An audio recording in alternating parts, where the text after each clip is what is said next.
جی بلاول بھٹو زرداری صاحب، میں ریکویسٹ کروں گا کہ آپ ہمارے آنریبل نواب یوسف تالپور صاحب کے بارے میں کچھ تھوڑی سی اگر روشنی ڈال دیں۔ جی بسم اللہ الرحمن الرحیم۔ آپ کا بہت شکریہ جناب اسپیکر۔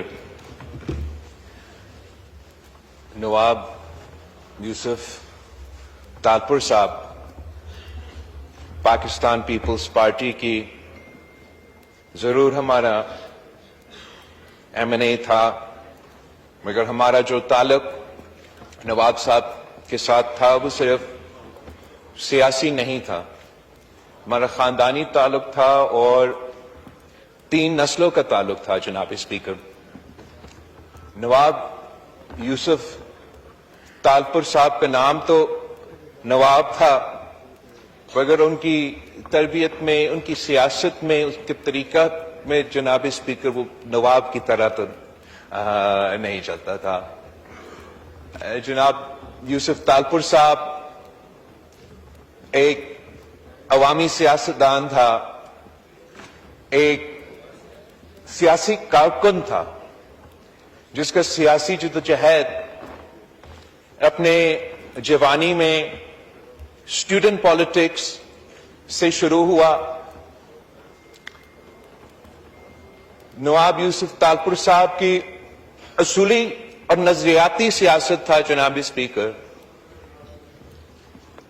نواب یوسف تالپور نے ہمارا ملک کا جو جمہوریت کے لیے جدوجہد ہے، جو آمریت کے خلاف جدوجہد ہے، اس میں ایک بہت اہم کردار ادا کیا۔ ایم آر ڈی سے لے کے اے آر ڈی تک نواب یوسف تالپور صاحب نے اپنی پارٹی کا رہنمائی کرتے ہوئے، اپنے عوام کا رہنمائی کرتے ہوئے ہر آمر کا مقابلہ کیا، کبھی پیچھے نہیں ہٹا، کبھی جھکا نہیں۔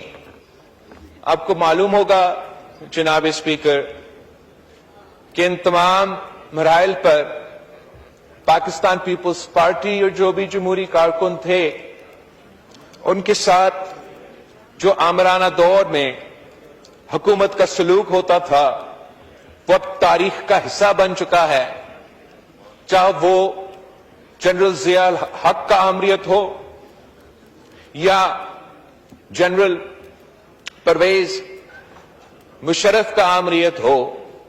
نواب یوسف تالپور صاحب نے ان کا ڈٹ کے مقابلہ کیا، اور میں اتنا کہہ سکتا ہوں جناب اسپیکر کہ جنرل ضیاء تھا، جنرل مشرف تھا، نواب یوسف تالپور اور ان جیسے سیاسی کارکن ہیں۔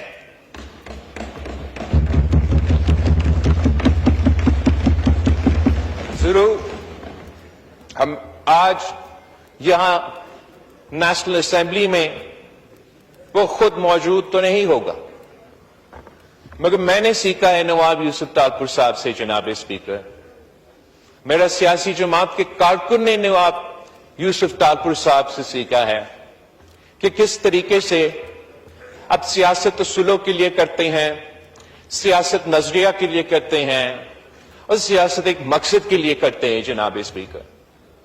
نواب یوسف تالپور صاحب نہ صرف 1970s میں صوبہ سندھ کی پروونشل اسمبلی میں منتخب ہوا، مگر 1993 سے لے کے 2024 تک اس ہاؤس کا نیشنل اسمبلی کا رہنما بھی منتخب ہوا۔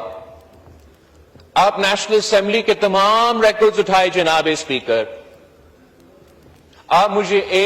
آپ کو ایک بھی نواب یوسف تالپور صاحب کا ایسا تقریر نہیں ملے گا جو عوام کے مسائل کے اوپر نہیں ہوگا، جو اصل ایشوز کے اوپر ہی ہوگا، جو اصولوں اور نظریہ کے مطابق ہوگا۔ نواب یوسف تالپور صاحب نے اپنا آواز زراعت، جو اس ملک کی معیشت کی بیک بون ہے، اس کے لیے اٹھاتا رہا۔ اس ملک کا وفاقی وزیر زراعت بھی رہا، agriculture and food security, food and agriculture کا وزیر بھی رہا، اور جناب اسپیکر، جس ایشو پہ نواب یوسف تالپور صاحب سب سے زیادہ باعث تھا اور جس کوز کے لیے نواب یوسف تالپور صاحب نے ہمیشہ اپنا آواز اٹھاتا رہا، وہ اس ملک میں جو پانی کا بحران ہے اس کے لیے، جو پانی کی تقسیم ہے اس کے لیے، جو پانی کی وجہ سے وفاق میں متنازع جو ٹاپکس ہے، اس ایشو پہ نواب یوسف تالپور صاحب نے ہمیشہ اپنا آواز بلند کیا۔ اور یہ کہا جاتا ہے انگریزی میں جناب اسپیکر کہ جب تک آپ کسی چیز کو until آپ نے کچھ چیز کھو چکے ہیں یا until you lost something، آپ کو اس کا احساس نہیں ہوتا۔ اور اس وقت جب اس ایشو پہ اور صدر صاحب نے اپنی تقریر میں بھی کل اس کا ذکر کیا، یہ فور فرنٹ پہ آ چکا ہے، تو ہم ضرور اس موقع پہ نواب یوسف تالپور صاحب کو مس کر رہے ہیں۔ ہم اس کو سلام پیش کرتے ہیں۔ جناب اسپیکر، آپ کا بہت بہت شکریہ۔ خواجہ